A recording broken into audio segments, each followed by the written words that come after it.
അങ്ങനെ ഇവിടെ നിന്ന് ഒന്നും എടുക്കുന്ന ശീലം അവൾക്കില്ല.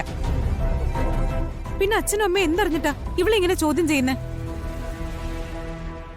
ഇന്ന് വരെ നമ്മുടെ വീട്ടിൽ നിന്ന് പോലും നമ്മളോട് ചോദിക്കാതെ ഇവൾ എന്തെങ്കിലും എടുത്തിട്ടുണ്ടോ? ഇല്ല. ആ എങ്കിൽ പിന്നെ വേറെ ആരെങ്കിലും എടുത്തതായിരിക്കും. ഞങ്ങൾ ആരും അത് എടുത്തിട്ടില്ല. അതാ പൂജാമുറിക്കകത്ത് എങ്ങനെ വീണ് കിടക്കുന്നുണ്ടാവും. ഒന്ന് കയറി ഒന്നുകൂടി നോക്കി. അർച്ചനെ, മോള് ഒന്നുകൂടി ഒന്ന് നോക്ക്. നോക്കുമോളെ.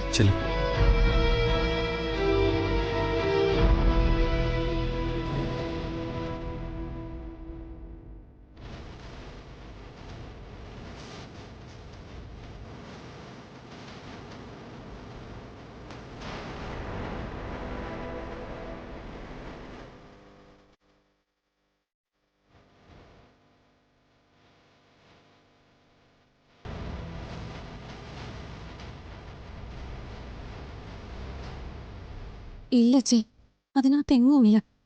ഞാൻ അവിടെ മുഴുവൻ നോക്കി. താൻ പൂജാമുറിയിൽ വെച്ച മാല എന്തായാലും തനി അങ്ങോട്ട് ഇറങ്ങി പോവില്ല. ആരോ അത് എടുത്തിട്ടുണ്ട്.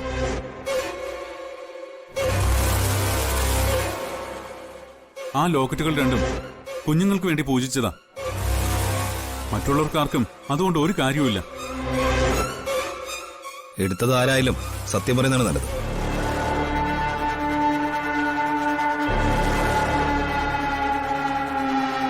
ആരും സത്യം പറയുന്നില്ലെങ്കിൽ പിന്നെ എല്ലാവരുടെയും മുറി പരിശോധിക്കേണ്ടി വരും. അത് തന്നെയാ നല്ലത്. മാല കണ്ടെത്തണമല്ലോ. അപ്പോ ഇവിടെ നിൽക്കുന്ന ആരും മാല എടുത്തിട്ടില്ല എന്ന് ഉറപ്പാണല്ലോ. വെറുതെ മറ്റുള്ളവരുടെ മേൽ കുറ്റം ചാരണ്ട. ആവണിമോള് തന്നെയാവോ അതെടുത്തത്?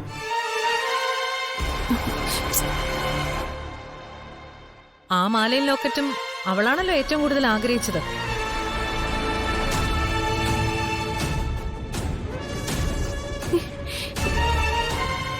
മോളെ, ആന്റിയോട് സത്യം പറ, മോളല്ലേ അതെടുത്ത്?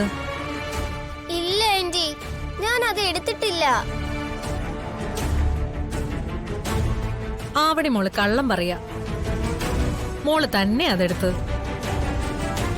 അവന്തിയെ, അനാവശ്യം പറയരുത്.